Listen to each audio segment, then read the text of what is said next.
বেড়ে যায়,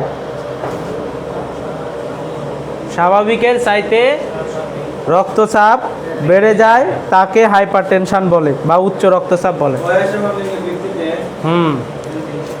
যদি বয়স এবং লিঙ্গের ভিত্তিতে কি, যদি স্বাভাবিক মাত্রার চেয়ে রক্তচাপ বেড়ে যায়, ঠিক আছে, বা যে যত সুন্দর করে স্বাভাবিক মাত্রার চেয়ে রক্তচাপ যদি বেড়ে যায় তাকে আমরা কি বলি, উচ্চ রক্তচাপ। ঠিক আছে, সহজ না, কথা কঠিন বলে লাগতেছে, যে যেভাবে নেন। রক্তচাপ, এই রক্তচাপ যদি স্বাভাবিক মাত্রা চেয়ে বেড়ে যায়, কিসের উপর ভিত্তি করা, বয়স এবং লিঙ্গের উপর ভিত্তি করে। ঠিক আছে, কয়টা পয়েন্ট, আর রক্তচাপের পয়েন্টটা মনে নেই আপনাদের, রক্তচাপ। তাহলে এখানে আমাকে বুঝতে হবে স্বাভাবিক, যে স্বাভাবিক মাত্রাটা কত। তাহলে আমাকে যদি বলি যে উচ্চ রক্তচাপ স্বাভাবিক মাত্রার চেয়ে, তাহলে স্বাভাবিক শব্দ বলতে আমি কি বুঝাইছি, হ্যাঁ স্বাভাবিক বলতে কি বুঝাইছি সেটা আমাকে শেখাতে হবে। স্বাভাবিক বলতে কি জানাইছি, যে এর মাত্রা কত, এ কতটুক থাকে, এটা হলো স্বাভাবিক। স্বাভাবিক মানে কি, নরমাল, নরমাল কতটুক, একটা মানুষের ব্লাড প্রেশার নরমাল কতটুকু থাকতে পারে, এর চেয়ে বেশি হলে, এর চেয়ে বেশি হলে। তাহলে আমি যদি উচ্চ রক্তচাপ বলতে যাই, তাহলে আমাকে স্বাভাবিক জিনিসটা জানা লাগবে, লাগবে নাকি, লাগবে না? স্বাভাবিক মাত্রা জানা লাগবে। রক্তচাপ কাকে বলে সেটাও আমাকে জানা লাগবে, জানা লাগবে কি লাগবে না? তাহলে রক্তচাপ কাকে বলে বলতে পারলেন না যে, কি কাকে বলে? বেশি কঠিন কথা বলেন তো, রক্তচাপ আপনার, হ্যাঁ ব্লাড প্রেশারই বলেন, ব্লাড প্রেশার তো হয়নি, কেউ পারে, ওনারা পারেন, বলেন, আপনি বলেন, ব্লাড প্রেশার কাকে বলে? রক্তে প্রবাহের সময় ধরে দেওয়ালে যে হ্যাঁ লম্বভাবে বা এমনি সহজ, আরো সহজ করে নেন, যে রক্ত চলাচলের সময় আঠারির দেওয়ালে, রক্ত চলাচলের সময় আঠারির দেওয়ালে। এ বইয়ে 14 বার মুখস্থ করা লাগবে, আমি তার বলে সহজ, এর চেয়ে সহজ কোনো কথা বাদ করা যাবে না। ঠিক আছে, এই আঠারির দেওয়ালে যে চাপটা সৃষ্টি করে সেটাই হলো রক্তচাপ। এখন রক্তচাপ কত প্রকার? 2 প্রকার। কি কি? Systolic, diastolic. ঠিক আছে, এখন আমরা যদি এই কথা ইংরেজিতে বলতে যাই, ঠিক আছে, তখন বলা হয় hypertension is define as an average blood pressure. ঠিক আছে, এভারেজ ব্লাড প্রেশার অর্থাৎ সিস্টোলিক ব্লাড প্রেশার মোর দেন 140, ডায়াস্টোলিক ব্লাড প্রেশার মোর দেন 90, মোর দেন 90। অর্থাৎ এই যে সিস্টোলিক এবং ব্লাড প্রেশার 140-এর বেশি হলে, এবং কিসের, ডায়াস্টোলিক ব্লাড প্রেশার 90-এর বেশি হলে এজ অ্যান্ড সেক্সের ভিত্তিতে। এই কথাটা হলো ইংরাজি কথা, তাকে আমি সহজভাবে আপনাদের কাছে উপস্থাপন করছি, যে স্বাভাবিক মাত্রা চেয়ে যদি ব্লাড প্রেশারের মাত্রা বেড়ে যায়, কিসের ভিত্তিতে, বয়স এবং সেক্সের ভিত্তিতে। ঠিক আছে, এই কথা যখন বলবেন তখন আর কেউ এখানে কোনো কিছু লাগাইতে পারবে না, যখন বয়স এবং সেক্সের কথা বলবো না। ঠিক আছে, তাহলে আমাদের সহজ কথা, যে আমরা ব্লাড প্রেশার কাকে বলে জানি, স্বাভাবিক মাত্রা কাকে বলে শিখছি, জানি। এখন এই ব্লাড প্রেশারের মাত্রা যদি বেড়ে যায় কারো, তখন তাকে আমরা বলি কি, হাইপারটেনশন। এখন আমরা জানবো কি কারণে হাইপারটেনশন হতে পারে, কি কারণে আমরা হাইপারটেনশন হয়, কি কি কারণে হাইপারটেনশন হয়। তাহলে কজ সংজ্ঞা লিখছি নাকি, ডেফিনেশন শেষ, এখন আমরা কজ, কারণ, কি কারণে হয়। প্রথম কারণ আইডিওপ্যাথিক, আইডিওপ্যাথিক অজানা কারণ। 2 নাম্বার ফ্যামিলি হিস্ট্রি,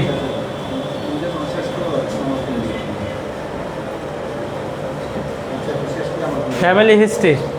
3 নাম্বার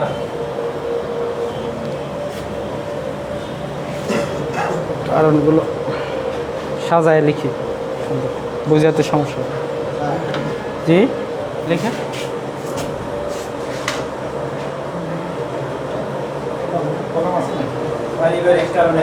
হ্যাঁ, পারিবারিক কারণ,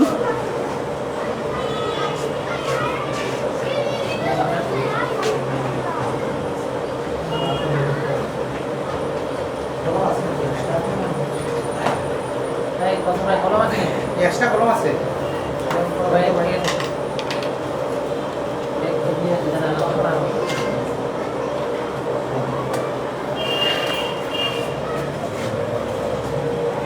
ডায়েটরি ফ্যাক্টর কেউ আপনাদের কলম সমস্যা হলো কেন? ডায়েটরি ফ্যাক্টর প্রথমটা কি স্যার আয়োডোপ্যাথিক অজানা কারণ, পারিবারিক ইতিহাস, পারিবারিক ইতিহাস, ঠিক আছে। ডায়েটরি ফ্যাক্টরস এর মধ্যে আছে অবেসিটি, খাওয়ার জন্য যেটা হয় অবেসিটি, হাই সল্ট বেশি লবণ খাওয়া, হ্যাঁ ডায়েটরি ফ্যাক্টরস খাবার জন্য হ্যাঁ ডায়াটরি বানানটা হবে ডায়াটরি, এরম বানান খাবার সমস্যা। অবেসিটি মোটা খাইলে কি হয়, বেশি খাইলে মোটা হয়ে যায়। তারপরে হাই সল্ট বেশি লবণ, হাই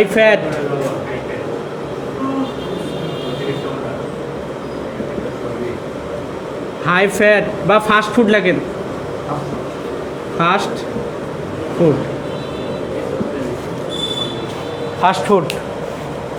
ফুডের মধ্যে হাই ফ্যাট আছে। খাবারের মেনুর জন্য হতে পারে মোটা হয়ে যাওয়া, অবেসিটি। হ্যাঁ, তারপরে আসেন রেনাল ডিজিজ 4 নাম্বার, মোটা হওয়া। ফাস্ট ফুড বুঝেন তো সবাই, হ্যাঁ, বা রিচ ফুড, ঠিক আছে, রিচ ফুড বা ফ্যাট লিখলেও হবে, চর্বি জাতীয় খাবার বেশি খাওয়া। এরপরে রেনাল ডিজিজ, কিডনি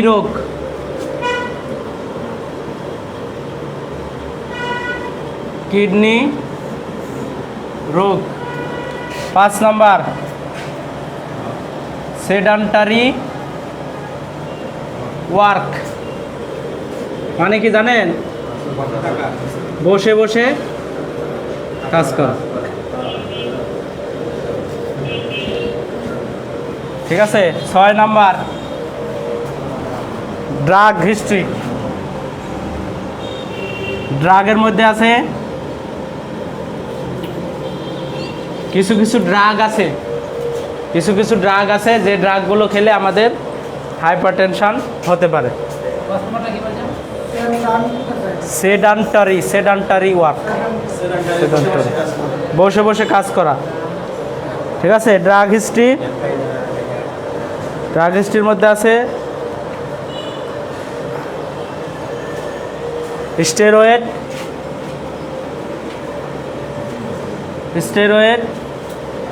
তারপরে কন্ট্রাসেপটিভ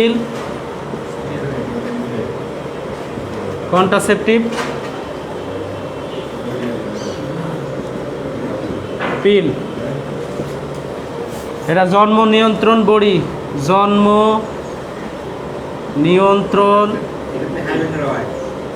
বড়ি, ঠিক আছে। আর স্টেরয়েড ড্রাগ,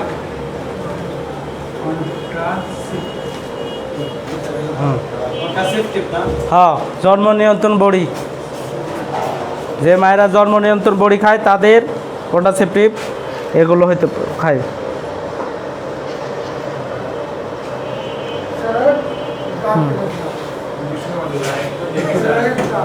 স্টেরয়েড, এটা হলো যে ডেক্সামেথাসোন। স্টেরয়েড হলো লাইফ সেভিং, বলছিলাম এর আগে, life saving anti inflammatory drug, যে ড্রাগগুলো আমাদের দ্রুত শরীরে কাজ করে, যেমন ডেক্সামেথাসোন, নাম শুনছেন, ডেক্সামেথাসোন, হাইড্রোকর্টিসন, ঠিক আছে, প্রেডনিসোলোন, মেথিপ্রেড, এই ড্রাগগুলো কি করে, হাইপারটেনশন বাড়ায়, মানে উচ্চ রক্তচাপ করে। স্টেরয়েড মানে এই ড্রাগগুলো, স্টেরয়েড জাতীয় ড্রাগ। কন্ট্রাসেপটিভ পিল, হ্যাঁ হ্যাঁ, পুরা মিনিং বুঝেন না। স্টেরয়েড কি স্টেরয়েড কি প্রশ্ন হলো? স্টেরয়েড হচ্ছে life saving drug and inflammatory. Life saving, life saving মানে বুঝেন, জীবন রক্ষাকারী এবং প্রদাহ বিরোধী, প্রদাহ দূরকারী বা প্রদাহ বিরোধী ড্রাগ। ঠিক আছে, এই ড্রাগ দিলে যে কোনো ওষুধে, যে কোনো অসুখে সে দ্রুত কাজ করবে। ঠিক আছে, মানুষ মারা যাইতেছে, যদি কোনো আল্লাহ হায়াত মহৎ যেটা দিলে সে দ্রুত ফিরে আসতে পারে। বুঝতে পারছেন?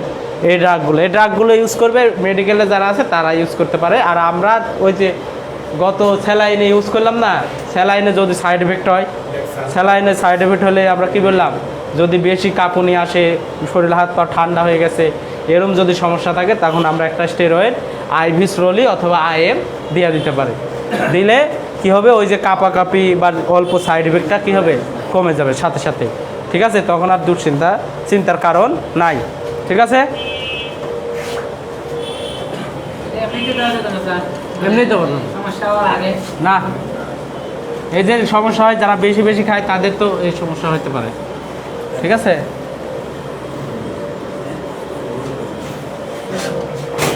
আরও কি কারণ আছে? তাহলে ড্রাগ হিস্ট্রি গেল। হ্যাঁ, 7 নাম্বার ফ্যামিলি হিস্ট্রি দিছি। আর কয়টা? 2টা কারণ।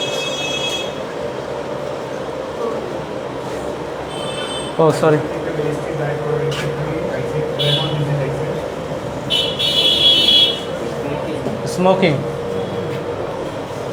স্মোকিং, অ্যালকোহল, যে যেটা খায়,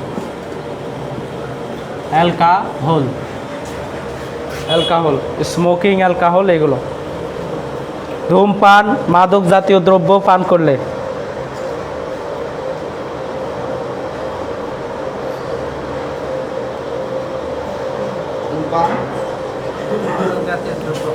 বা মাদক জাতীয় দ্রব্য।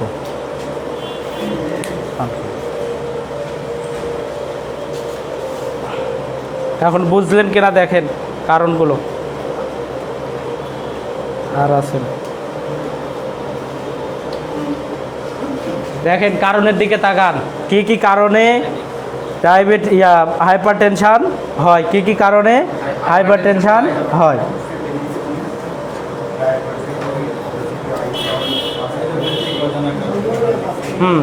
এরপর আরেকটা আছে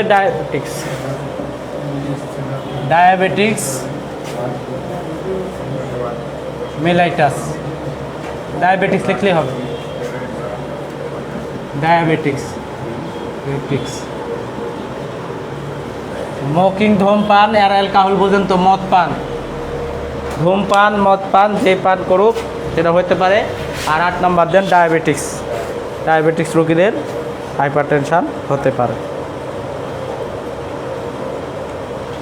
এই হলো কারণ, যে কারণগুলিকে আমরা 2টা ভাগে ভাগ করি। আপনাদের এই 2টা ভাগে ভাগ করা হয়নি বা করি, দরকারও নাই। যেগুলো হলো আমরা নিজেরা তৈরি করি, আর যেগুলো দরকার নাই নিজেরা তৈরি করি না। ঠিক আছে, 2 ভাগে ভাগ করা হয় কারণগুলো। নিজেরা তৈরি করা আর নিজেরা, মানে এটা অটোমেটিকই পাইছি। তার মধ্যে কারণ আয়ুর্বেদিক, এটা আমার জানা নাই, অজানা কারণ, যেটা নিজেরা করি না, এমনিতে হতে পারে। ঠিক আছে, এই নিজেরা না করা মানে যেটা আমাদের কারো হাত নাই হতে পারে। তার মধ্যে অজানা যে কোনো কারণে হতে পারে। 2 ফ্যামিলি হিস্ট্রি থেকে হতে পারে। 3 রেনাল ডিজিজ, আমার কিডনির অন্য রোগ, যে কোনো রোগ হতে পারে, এসব তো রিমুভ হতে পারে না। 4 এজের উপর ভিত্তি করে, যেমন বিশেষ করে ছেলেদের 40 পার হয়ে গেলে, মেয়েদের 55 পার হয়ে গেলে এটা হতে পারে স্বাভাবিক।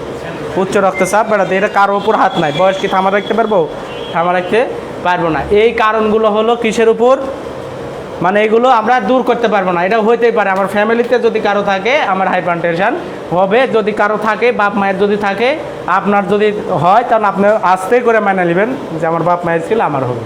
ঠিক আছে, আর যার নাই, অন্য কারণ যেগুলো হলো, যেমন আমরা যে কোনো ড্রাগ, এই ড্রাগের সাথে NSAID আছে, যেগুলো আমরা ব্যথানাশক, এই ওষুধও হতে পারে, কিন্তু আর তার সাথে সাথে বেশিরভাগ স্টেরয়েড, এরপরে কন্ট্রাসেপটিভ পিল, জন্ম নিয়ন্ত্রণ করার জন্য যে মহিলারা খায়, ওইখান থেকে হাইপার টেনশান হতে পারে। নিজের এগুলো নিজে তৈরি করা, তাই না?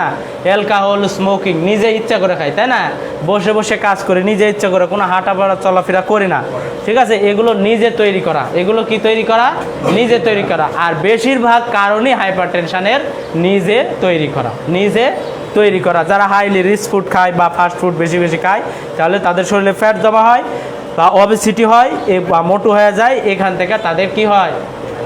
মোটা মানুষ, যার যত বড় পেট মোটা হবে তার প্রেশার তত বেশি হবে, ঠিক আছে? তার প্রেশার তত বেড়ে যাবে। এই হলো না, ও তো এর চেয়ে বেশি আছে, ঠিক আছে? এখন আসেন, এই হলো কারণ, এটা আমাদের জানার জন্য। এটা কি আমাদের জানার জন্য। এখন আমরা কোন বিষয় দিয়ে চিনব যে আপনার উচ্চ রক্তচাপ আছে? এটা হলো আমাদের জানার বিষয়, আমাদের মনের খোরাক, হ্যাঁ। কিন্তু এখন মেন বিষয় হলো কি, আমরা কিভাবে বুঝবো আসলে উনার হাইপার টেনশান কি না, আসলে উনার হাইপার টেনশান কি না, এটা আমরা কিভাবে জানব, ঠিক আছে? এটা হলো কি, এটা কি লিখবো তাহলে? লক্ষণ।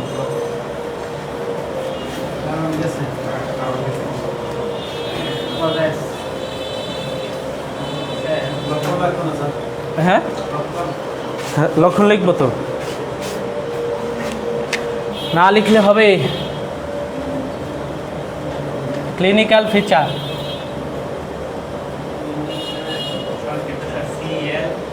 ফিচার সংক্ষেপে বলি CF।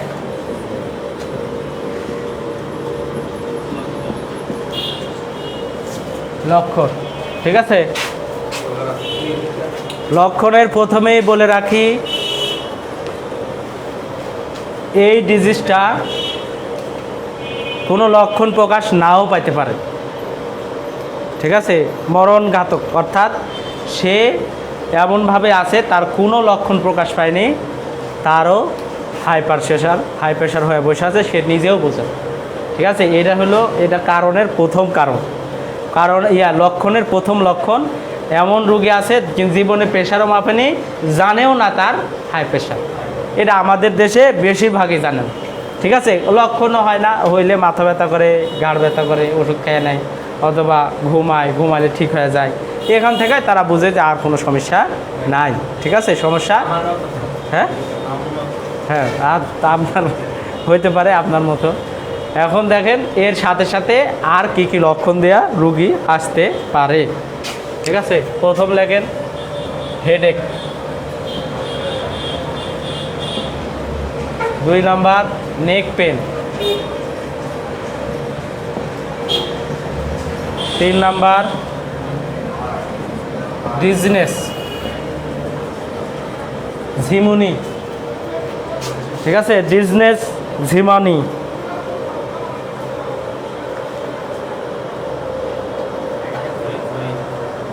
হেডেকটা থাকবে সিভিয়ার, ভালো করে লেখেন, তীব্র মাথা ব্যথা, ঠিক আছে? নেক পেন থাকবে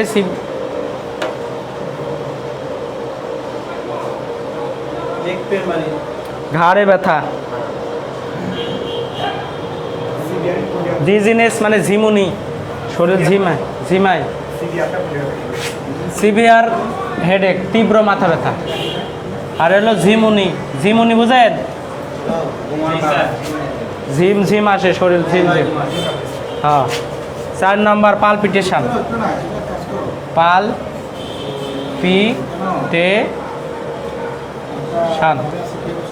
বুক ধড়পড় করে।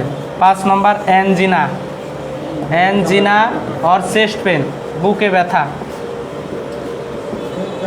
Chest pain.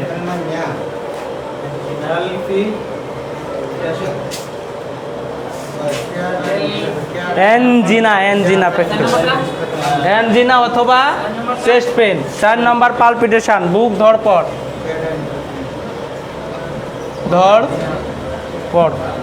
পড় বানান কি? ধড়পড়, বুক ধড়পড় করা।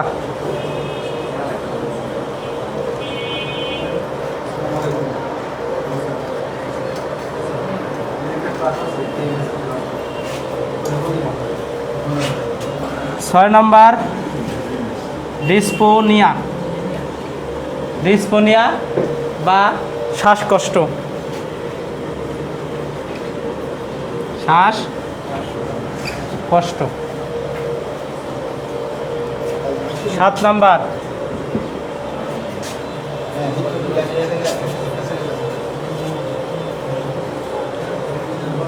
ইপিস্ট্যাক্সিস হতে পারে। ইপিস্ট্যাক্সিস নাক দিয়ে রক্ত পড়া, রক্ত পড়া, নাক দিয়ে রক্ত পড়া, ইপিস্ট্যাক্সিস।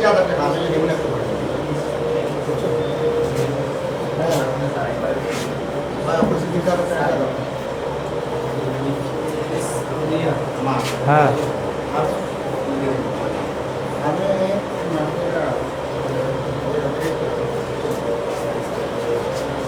রেটিনাল চেঞ্জ, চেঞ্জ বা ভীষণ ডিস্টারবেন্স, রেটিনাল। দৃষ্টির প্রবলেম,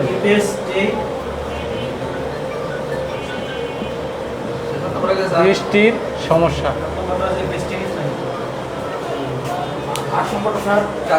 রেটিনাল চেঞ্জ, সিএনজি, দৃষ্টির সমস্যা বা দৃষ্টির তারতম্য। হ্যাঁ, এপিস্ট্যাক্সিস, নাক দিয়ে রক্ত পড়া। এপিস্ট্যাক্সিস, নাক দিয়ে রক্ত ঝরে আসতে পারে।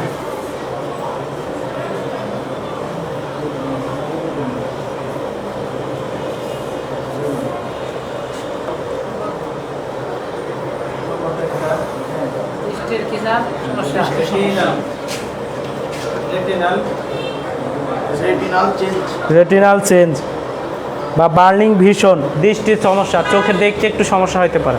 ঠিক আছে। 9 নাম্বার লেখালেন high blood pressure, high blood pressure.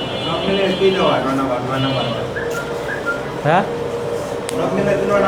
না না, মাপবো ব্লাড প্রেশার, মাপবো যখন, তখন ব্লাড প্রেশার কি দেখাবে? যখন মাপে এই রুগী আসলো, এই সমস্যা নিয়ে যখন আসবে, তখন আমরা প্রেশারটা মাপবো, মাপলে কি দেখাবে? ব্লাড প্রেশার হাই দেখাবে। এটাও হাইপার টেনশন দিয়ে তো লক্ষণ না, আমি দেখলাম সাইন সিমটম না।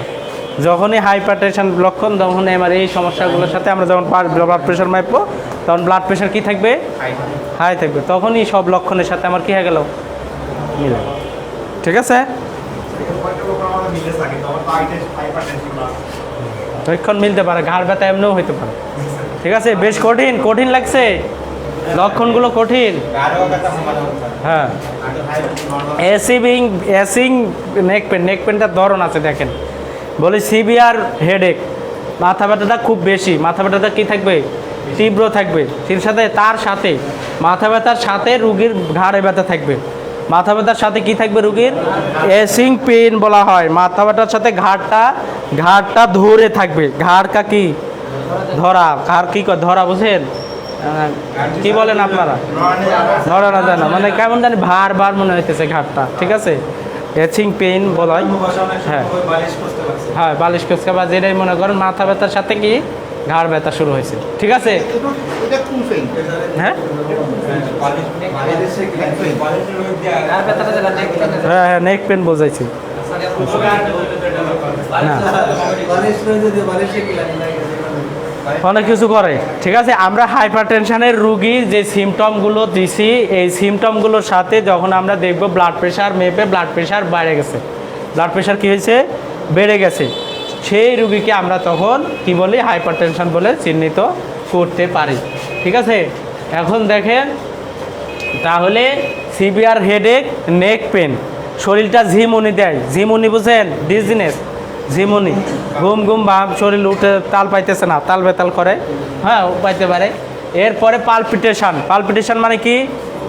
বুক ধড়ফড় করে, বুকটা হার্ট পালপিটেশন বেশি হয়, বুকটা ধড়ফড় করতেছে। অ্যাঞ্জিনা বা চেস্ট পেন, চেস্ট পেন মানে কি? বুকে ব্যথা হতে পারে, বুকে কি হতে পারে? ব্যথা হতে পারে। ডিসপোনিয়া বা ব্রেথলেসনেস, শ্বাসকষ্ট হতে পারে। এটা জানেন তো? হাসেন যে একলা হাসলে হবে? আপনার দাঁত তো সুন্দর, হাসিও তো ভালো লাগে। হ্যাঁ, বুকে ধরপড়ায়, সবসময় ধরপড়ায়, তো 2 দিন ধরে আল্লাহ, বুক ধরপড় করবে, এমনিতেও করে, টেনশানেও করে, ঠিক আছে। তাহলে পালপিটেশন কি? পালপিটেশন মানে হলো বুক ধরপড় করা। এরপরে অ্যাঞ্জিনা বা চেস্ট পেন, বুকে ব্যথা, ডিসপোনিয়া বা ব্রেথলেসনেস। আর একটা কথা আছে ব্রেথলেসনেস মানে কি? শ্বাসকষ্ট, শ্বাসকষ্ট থাকতে পারে। ইপিস্ট্যাক্সিস, ইপিস্ট্যাক্সিস নাক দিয়ে রক্ত পড়া, নেজাল ব্লিডিং, নেজাল পার ব্লিডিং, নেজাল প্লার ব্লিডিং তাকে বলা হয় ইপিস্ট্যাক্সিস। তারপরে রেটিনাল চেঞ্জ, রেটিনাল চেঞ্জ হলো দৃষ্টি শক্তির তারতম্য, অর্থাৎ চোখে কেমন কেমন লাগে দেখতে, কেমন কেমন দেখতে সমস্যা হয়, বা ব্লারিং ভিশন, এ কথাও বলা হয়। রেটিনাল চেঞ্জও বলা হয়। রেটিনা মানে ভিতরের অংশ, এটাকে আমরা বইয়ের ভাষায় রেটিনাল চেঞ্জ বলি, বা দৃষ্টির সমস্যা সংক্ষেপে বাংলা কথা, বা দৃষ্টি দেখতে তার তারতম্য কেমন কেমন লাগে, ঠিক আছে। যেমন ঝিমুনি আলে তো চোখে কেমন লাগে, হ্যাঁ থাকতে পারে, কানের ব্যথা হতে পারে, এরা আসে না। হাই ব্লাড প্রেশার, যখনই আমরা দেখব যে ব্লাড প্রেশার মেপে, তখন কি দেখব? ব্লাড প্রেশারটা বাড়তি, ব্লাড প্রেশারটা কি থাকে? স্বাভাবিকের চাইতে বেশি থাকে, ঠিক আছে। স্বাভাবিকের চাইতে কি থাকে? বেশি থাকে। দেখেন, এখন আসেন আমরা এ পর্যন্ত যে রুগীটা পাইলাম, এই রুগীর এখন ব্লাড প্রেশার মাইপা দেখব, তাই তো? মাইপা দেখে এখন বলবো যে আপনার হাই ব্লাড প্রেশার। কি দেখব? ব্লাড প্রেশার কি? হাই।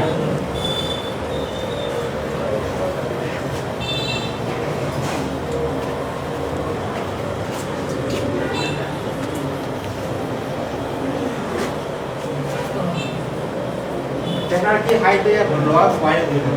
হ্যাঁ, হাই থেকে লো কোথাও হয়নি, হাই থেকে লো মানে আইডি কোন হয়? হাই থেকে লো, হ্যাঁ লো হইতে পারে, আর ডিজিজের কারণে স্লাইড করে, হ্যাঁ হার্ট ডিজিজের কারণে হার্ট প্রেশার লেট হতে পারে। আইডি লো কিছু মাত্রা ওই কিডনি ডিজিজের সাথে হার্ট ডিজিজ হতে পারে, হার্ট ডিজিজের কারণে হতে পারে। হার্ট ডিজিজ হলে তো হাই প্রেশার থাকবেই, আর হাই প্রেশার হলেই তো হার্ট ডিজিজ, কার্ডিওভাস্কুলার সিস্টেম, ঠিক আছে। এখন দেখেন, এখন আমরা তাহলে এই যে ব্লাড প্রেশার, ব্লাড প্রেশার মেপে তারপরে ওষুধে যাবো, তাই তো? আমরা এরকম রুগী পাইছি, এখন ব্লাড প্রেশার মাপবো, দেখবো তার ব্লাড প্রেশার বাড়তি কিনা, তারপরে আমাদের পর্যায়ে কি ওষুধ দিতেছে। এর আগে আমরা জেনে নিই একটা ব্লাড প্রেশারের রুগী কেন তার ব্লাড প্রেশার বাড়লো, ঠিক আছে। এইটা আমাদেরকে কজ বের করতে হবে। কি বের করতে হবে? কজ বেরতে হবে, কিছু কিছু কারণ, এবং সেই কজগুলো বের করার জন্যে কিছু কাজ আছে আমাদের, সেগুলো করতে হয়। এবং ল্যাব টেস্ট লাগে। কি টেস্ট? ল্যাব টেস্ট, বা মেডিকেলে যে প্যাথোলজিক্যাল কিছু টেস্ট লাগে। তার আগে আমরা নিই ফ্যামিলি হিস্ট্রি। ফ্যামিলি হিস্ট্রি নেওয়া লাগে, তার আসলে পারিবারিক কোনো সমস্যা আছে কিনা, তার ড্রাগ হিস্ট্রি থাকে, কি কি সমস্যা কোনো ড্রাগের কারণে হয়েছে কিনা। তার সাথে সাথে আমরা কিছু টেস্ট করি, যেমন লিপিড প্রোফাইল টেস্ট করা হয়, সিবিসি টেস্ট করা হয়, কিডনি সিরাম কিডনি টেস্ট করা হয়। এই টেস্টগুলো করার পরে আমরা সেই রুগীকে হাইপারটেনশন রুগী হিসেবে ধরি। এটা আমাদের পর্যায়ে তো না, আমাদের পর্যায়ে না। আমার কাছে একটা পেশেন্ট আসছে, সেটাকে আমি কিভাবে ম্যানেজ করব, সেটাকে আমি কিভাবে ম্যানেজ করব, তাই তো? আমি কি আর লিপিড প্রোফাইল করাতে পারবো? আমি কি আর সিরাম কিডনি করাতে পারবো?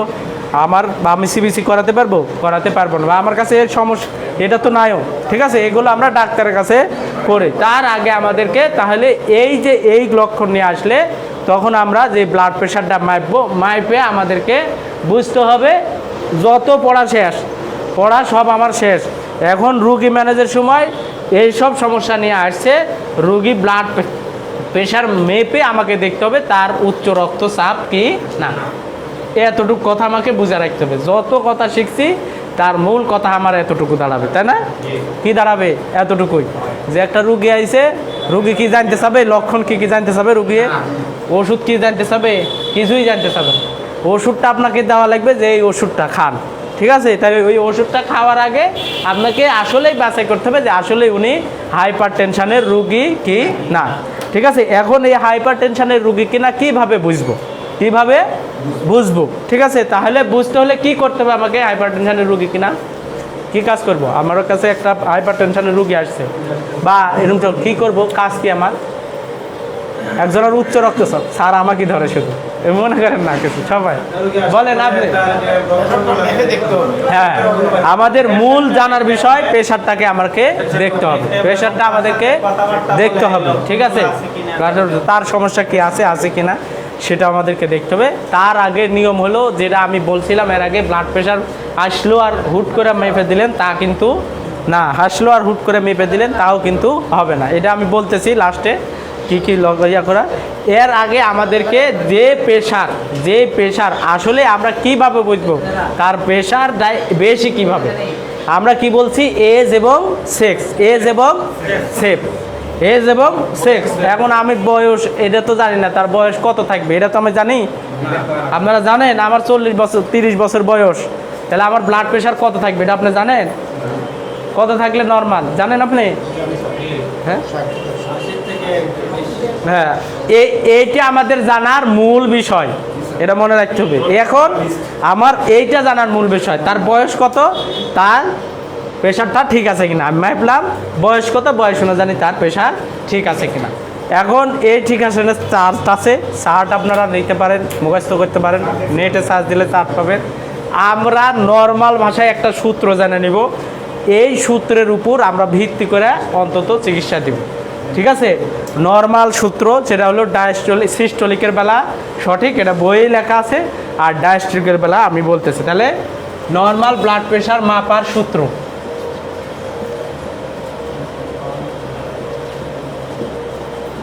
ঠিক আছে? স্বাভাবিক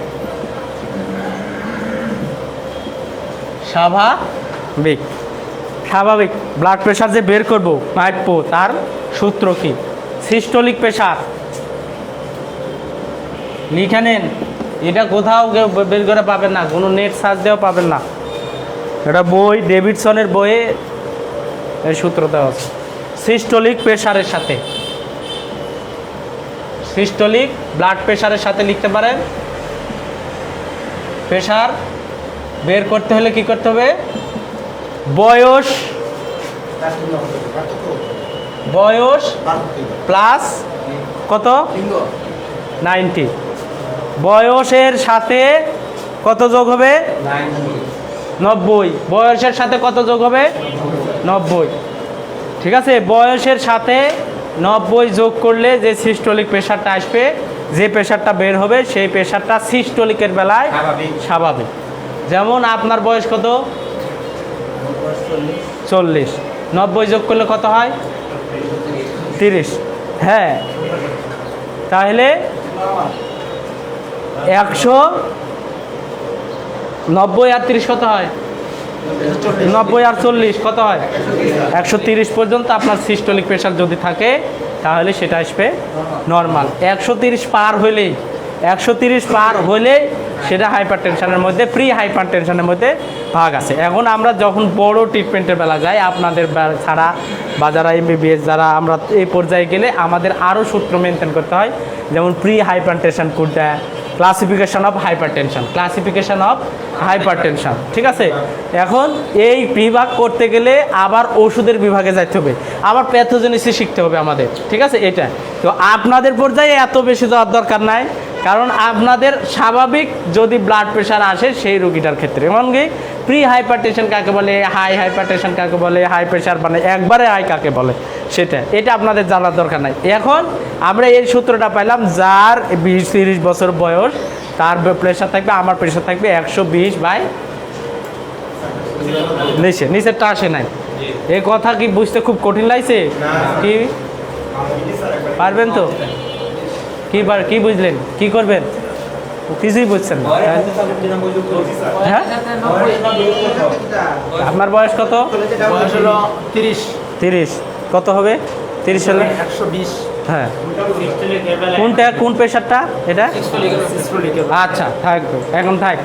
এখন আমাকে বলেন, এই আপনি বলেন স্বাভাবিক সিস্টোলিক প্রেশার কত? স্বাভাবিক সিস্টোলিক প্রেশার কত থেকে কত বলেন না? 120 টাকা। আর এভারেজে কত? 120, এভারেজে 120।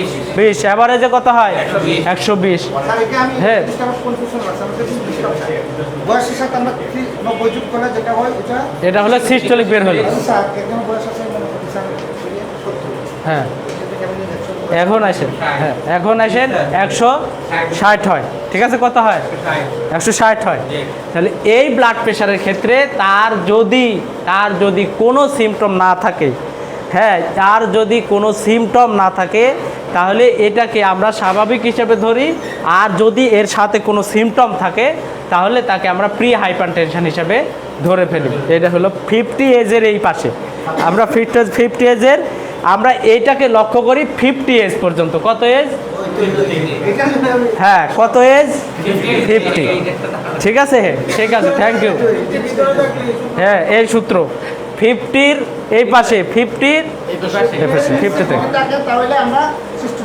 সিস্টোলিক হ্যাঁ এখন আসেন সুন্দর এখন আসেন ডায়াস্টোলিক এখন আসেন কত ডায়াস্টোলিক ডায়াস্টোলিকের বেলা 50 যদি হয় তাহলে 75-এর সাথে প্লাস মাইনাস যদি 50 হয় 50-র উপরে যদি হয় তাহলে এই 70-র সাথে হ্যাঁ বয়স বছর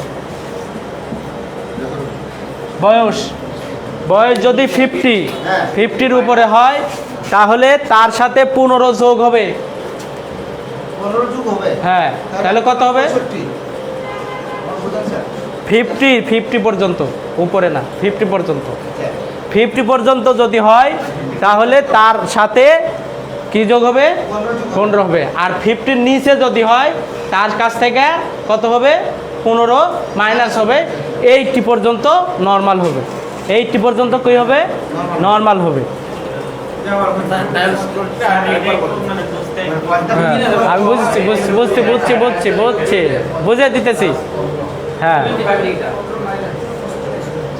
50-র ঘরে বয়সটা কত 50 ঠিক আছে 50-এর উপরে এখানে 65 আসবে না 70 আসবে না 80 আসবে না ডায়াস্টোলিকের বেলা কোনো বয়স আসবে না সেটার ক্ষেত্রে 15 যোগ হবে মনে করেন 60 বছর বয়স তার উপর হতে হবে 90 উপরে হতে হবে কত 90 70 হলেও উপর হতে হবে কত 90 80 হলেও উপরে হবে কত 90 আর 50-র নিচে হলে এই সূত্রটা 50-র নিচে হলে মাইনাস হবে কত পর্যন্ত আসে 75 আর 50-র নিচে হলে 80 পর্যন্ত যদি হয় তাও নর্মাল ধরা হয় কিন্তু 80-র উপরে গেলে 50-র যদি নিচে হয় যেমন আপনার বয়স 40 কিন্তু 50-র উপরে যাইতেছে সব সময় তাহলে ওইটাই আমরা হাইপারটেনশন হিসেবে ধরে নিই ওইটাও আমরা কি হাইপারটেনশন হিসেবে ধরে নিই আবার বুঝেন আপনি বুঝছেন আপনি ক্লিয়ার না হ্যাঁ 50 মাইনাস হবে না বয়স 50 এখানে যোগ মাইনাস কিছু নাই এটাতে আমার বয়স 50 হ্যাঁ আমার বয়স 50 তখন স্যার আমার বোঝা আপনার ডায়াস্টোলিক প্রেশার আপনার বয়স 50 আপনার ডায়াস্টোলিক প্রেশার কত হবে হ্যাঁ ডায়াস্টোলিক নর্মাল ডায়াস্টোলিক আচ্ছা থ্যাংক ইউ আমি বুঝাই ডায়াস্টোলিক প্রেশারের নর্মাল রেঞ্জ কত সিস্টোলিক প্রেশারের নর্মাল রেঞ্জ কত ডায়াস্টোলিক কত সিস্টোলিক হলো 120 থেকে 120 এটা হলো 140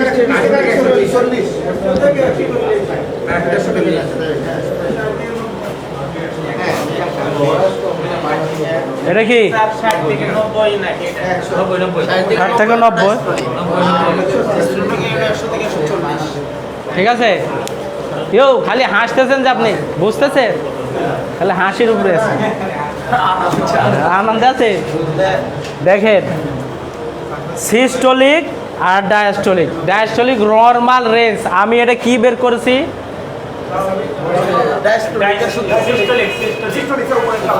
আমরা ব্লাড প্রেশার মাপার সূত্র কি বের করেছি বুঝতে পারছেন? কোনটা মাপার কি সূত্র? স্বাভাবিক। স্বাভাবিক যে ব্লাড প্রেশার এটা বের করার সূত্র। স্বাভাবিক যে ব্লাড প্রেশার, এই স্বাভাবিক ব্লাড প্রেশার বের করার সূত্র। ভাই এদিকে খেয়াল করেন, আপনি বুঝতে পারছেন, যেহেতু লাইনে আছেন আপনি বুঝতে পারবেন। আমরা এটা কি বের করতেছি? এটা সূত্র বার করতে স্বাভাবিক যেটা আছে এটা সূত্র বার করতে। স্বাভাবিক। জি স্বাভাবিক এই জিনিস, এইটা আমরা কিভাবে বের করব? ঠিক আছে, যেমন কারো বয়স, আমি কি বলছি, বয়সের উপর ভিত্তি করে। এখন কারো বয়স 20 বছর, তার স্বাভাবিক ব্লাড প্রেশার কত হবে? কারো বয়স 35 বছর, তার স্বাভাবিক ব্লাড প্রেশার কত হবে? এইটা বের করার সূত্র, এইটা বের করার সূত্র। তাহলে সিস্টোলিক ব্লাড প্রেশারের সাথে সিস্টোলিক যে প্রেশার, সিস্টোলিক বের করার নিয়ম হলো বয়সের সাথে, কিসের সাথে? বয়সের সাথে 50 পর্যন্ত বয়সের সাথে কি যোগ হবে? 90 যোগ হবে। ঠিক আছে, হ্যাঁ 90 যোগ হবে 50 আগ পর্যন্ত। ঠিক আছে, এরপরে ডায়াস্টোলিকটা, এরপরে কি? ডায়াস্টোলিকটা বের হবে 50 পর্যন্ত, 50 পর্যন্ত মাইনাস 50 পর্যন্ত কি? এখানে বয়স, এখানে যোগ বিয়োগ কিছু নাই। 75কে স্ট্যান্ডার্ড ধরবো। ঠিক আছে, 75 থেকে 80 বলছি না, স্ট্যান্ডার্ড কত এখানে? 80। এভারেজ 80 আসে, এখানে এভারেজ কত আছে? 120। এই অ্যাভারেজকে এখানে আমরা 75 ধরি। কত ধরি? 75। ঠিক আছে, এখানে 50 বছর পর্যন্ত, 50 বছর পর্যন্ত। ঠিক আছে, অন্তত মানে নেন 50 বছর পর্যন্ত। 50 বছরের উপরে যারা, 50 বছরের উপরে যারা, তাদের স্বাভাবিক ডায়াস্টোলিক প্রেশার কত হতে পারে? কি প্রেশার? Diastolic pressure. 75 এর সাথে 15 যোগ করলে কত হয়? উপরে কত হতে পারে ডায়াস্টোলিক? ঠিক আছে, 50-র নিচে যারা, 50-র নিচে, যেমন যাদের বয়স 40, তারা যদি 90 প্রেশার থাকে, তাদের যদি ডায়াস্টোলিকটা 90 থাকে, সেটাকেই আমরা প্রি হাইপারটেনশন হিসাবে ধরে নিই। প্রি হাইপারটেনশন হিসাবে ধরে নিই, বুঝছেন? তাহলে 50-র নিচে যারা, 50-র নিচে যারা, তারা 75 থেকে 15 কি হবে? বিয়োগ হবে। তাহলে কত হয়? তাহলে এটা হলো কি? ডায়াস্টোলিকের স্বাভাবিক। ডায়াস্টোলিক স্বাভাবিক বের করার নিয়ম। এটা 50 উভয় ক্ষেত্রে, ডায়াস্টোলিকের ক্ষেত্রে উভয়টাই, 50-র উপরে 50-র নিচে। ডায়াস্টোলিকের ক্ষেত্রে 50-র উপরে 50-র নিচে। আর সিস্টোলিকের ক্ষেত্রে 50 পর্যন্ত আমাদের যে নর্মাল রেঞ্জ আছে, এই রেঞ্জটা বের করা যায়। 50 পর্যন্ত নর্মাল যে রেঞ্জ আছে, এই রেঞ্জটা কি করা যায়? বের করা যায়। 50-র সাথে 50 পর্যন্ত কি? সিস্টোলিক 90 যোগ করলে আমাদের নর্মাল যে ব্লাড প্রেশার, সেটা কি আসে? 40। 50 কত আসে? 90 যোগ করলে 140। ডায়াস্টোলিক তো বেশি সহজ। হ্যাঁ,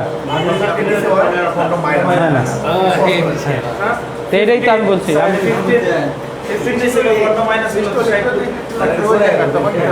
তখন আসতেছি। আচ্ছা, এটা ঢুকে আগে মাথায়। হ্যাঁ, 90 পর্যন্ত। হ্যাঁ, 90 বেশি গেলে তখন হাই হয়ে যাবে। 90 বেশি হলে কি হয়ে যাবে? হাই হয়ে যাবে। 90 বেশি হলে কি হবে? আপনি কি বুঝবেন বলেন? আল্লাহ, আপনি বুঝেন না প্রথমে। হ্যাঁ, আচ্ছা, ওটা বলেন। এটা বলেন সহজ। 50 বছরের নিচে যারা, 50 বছরের নিচে যারা, তারা 75 থেকে 15 মাইনাস হবে। যারা 50 বছরের নিচে তার বয়স আছে 30 30, হ্যাঁ। 15 মাইনাস করেন 75 থেকে 60-এর মধ্যে হবে। যদি আবার 60-এর একবারে নিচে আসে তখন তাকে আমরা হাইপোটেনশন হিসাবে বা লো ব্লাড প্রেশার হিসাবে ধরি। তাহলে নর্মাল কত আসতে পারে? 60। নর্মাল কত আসতে পারে? 60, 65, 70, 75। উপরে 80 পর্যন্ত দেওয়া যায়। উপর 80 পর্যন্ত দেওয়া যাবে, তার বেশি দেওয়া যাবে না। আর 50-র ওপরে যারা 50-র উপরে যারা যোগ হবে কত? যোগ হবে কত? 15, 80, 85, 90। 90-এর উপরে গেলেই তখন তার ডায়াস্টোলিক প্রেশারটা কি হয়ে যাবে? বেশি হয়ে যাবে। এটা 50 ধরেন, এটা কি ধরবো? 50, বয়স 50 নিচে আর উপরে, বয়স 50 নিচে আর উপরে। একটা হবে প্লাস একটা হবে মাইনাস। হ্যাঁ, কঠিন না না একটা। ঠিক আছে স্যার, মোটামুটি হ্যাঁ, ডায়াস্টোলিকের বেলা 75 ধরে 75 ধরবো, ধরে 50-র উপরে যারা তারা 75 যোগ করব তাদের ক্ষেত্রে।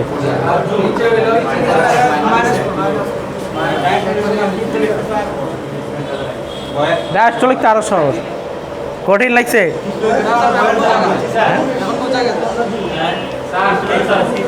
আমার নর্মাল, আমি এটা কি বের করেছি সেটা আগে বুঝেন। বুঝতে পারছেন? আপনি ব্লাড প্রেশার মাপা জানেন, আমি ব্লাড প্রেশার মাপতে জানি। আমি জানি না কোনটা স্বাভাবিক কোনটা বেশি, কোনটা স্বাভাবিক কোনটা বেশি। হ্যাঁ, কোনটা স্বাভাবিক আমরা জানি ব্লাড প্রেশার মাপতে। কি কি ব্লাড প্রেশার? দুইটা, সিস্টোলিক আর ডায়াস্টোলিক। এটা স্বাভাবিক কত এটা আমাদের মুখস্থ থাকা লাগবে। কত? 110 বা 100 থেকে 140 সিস্টোলিকের বেলা।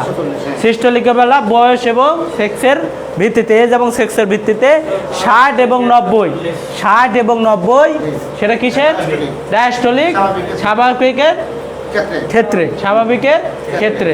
এখন এই স্বাভাবিক খুঁজে বের করার জন্যে আমরা 50 পর্যন্ত কি করি? ডায়াস্টোলিক বের করি। 75, 50 পর্যন্ত ডায়াস্টোলিক, অর্থাৎ 50-র নিচে এবং 50-র উপরে ডায়াস্টোলিকের বলে 15 আর উপরে হলে প্লাস কাজ করবে। ঠিক আছে? হ্যাঁ, ঠিক আছে। ডায়াস্টোলিক নিচেরটা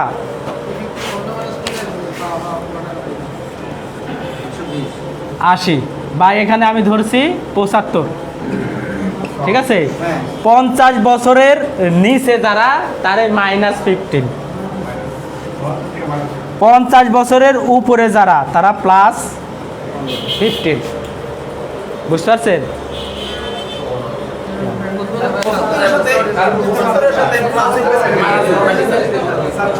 স্যার 75 এর সাথে 15 যেটা এটা মাইনাস প্লাস 75 এর সাথে 75-এর সাথেই তো 50, 75-এর সাথে। স্যার একজনের বয়স হলো 40। হ্যাঁ, 40 যদি বয়স হয় 75 এর সাথে 15 মাইনাস হলে 60। আর যদি 50-এর উপরে হয় তাহলে 75 এর সাথে প্লাস হলে তো 90। হ্যাঁ, এই যে বুঝা গেছে আমার স্বাভাবিক। স্যার এখানে সমস্যা ছিল স্যার, আমার প্রেশার এটা ডায়াস্টোলিকের। সময় একটা টেনশন থাকতো যে প্রেশারের ক্ষেত্রে যে 80 হয় 75 হয় 90 হয়, কিন্তু আজকে এটা অনেক দিন পরে জানতে পারলাম। সমস্যা সমাধান হয়েছে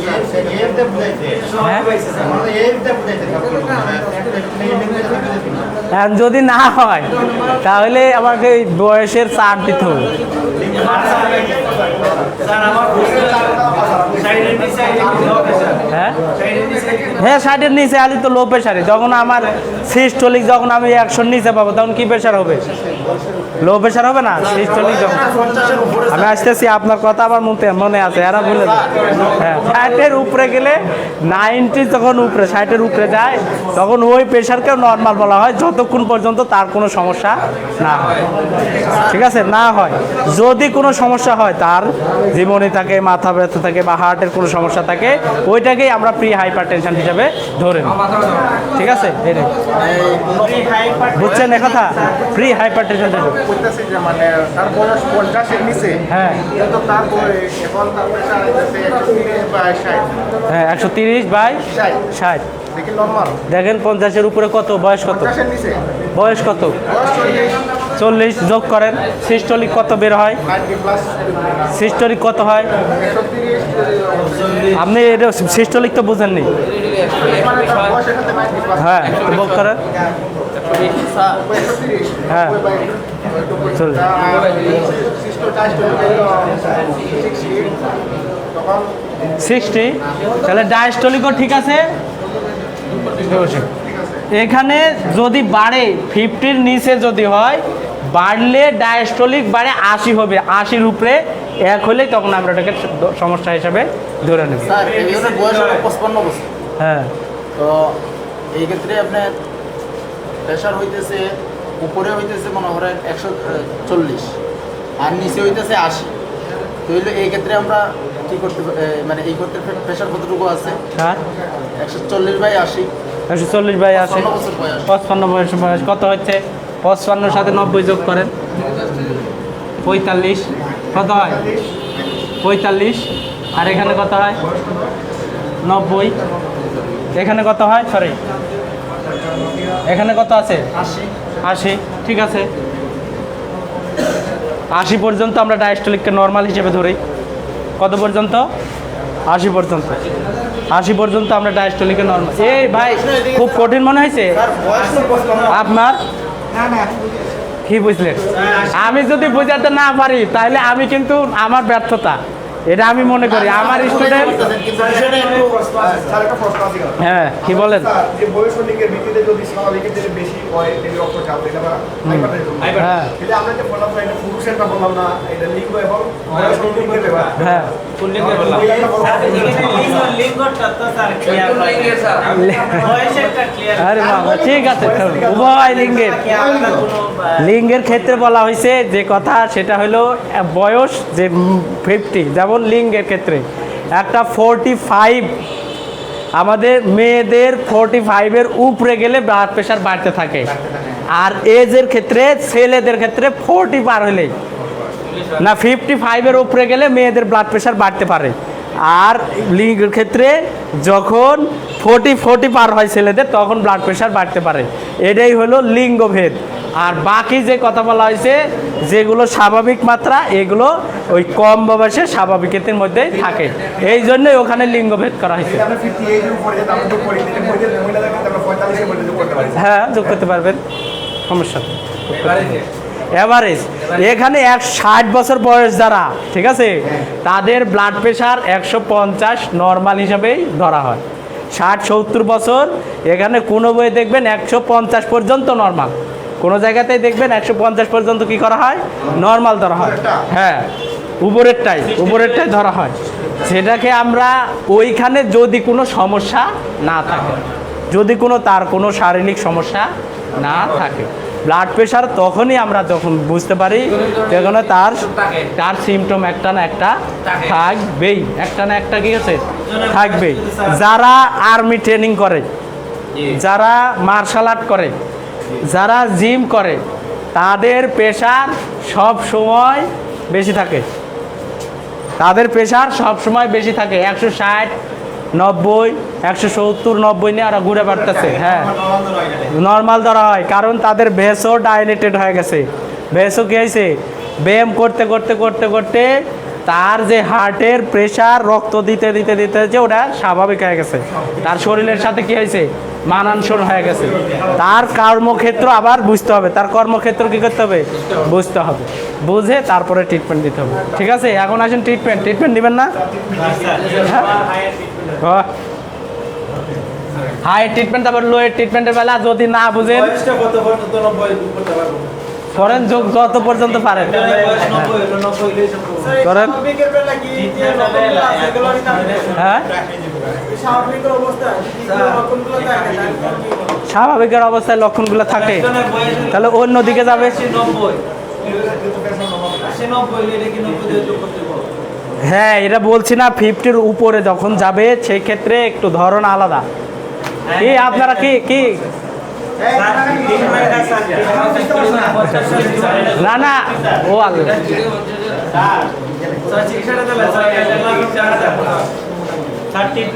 যদি না বুঝেন তাহলে আমার ব্যর্থতা। আমি বলতেছি আপনাদের ট্রিটমেন্ট দিয়ে দিব, সময় তো নাই, ট্রিটমেন্ট তো আপনার 4 মিনিট 2 মিনিট খেয়ে ফেলছেন, এখন লিখালেন আপাতত। প্রথম স্টেজে আমরা যদি এইরকম রুগী, এই সমস্যা নিয়ে রুগী আসে, তাহলে প্রথমেই তাদেরকে আমরা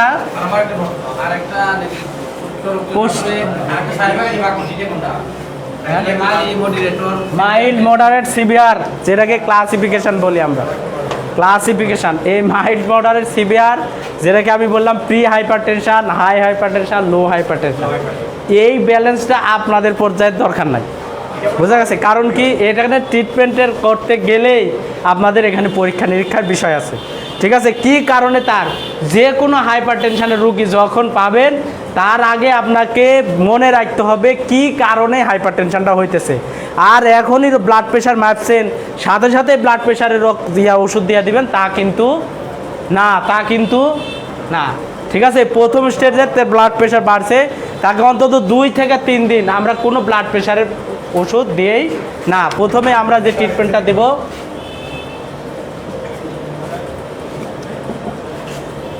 একটা যে কোনো অ্যান্টি হাইপারটেনসিভ ড্রাগ, যে সে কোনো টেনশানে আছে কিনা, সে কোনো মাথায় টেনশানে কোনো কিছু আছে কিনা, সেটা আমরা দিয়ে দেবো, ঠিক আছে?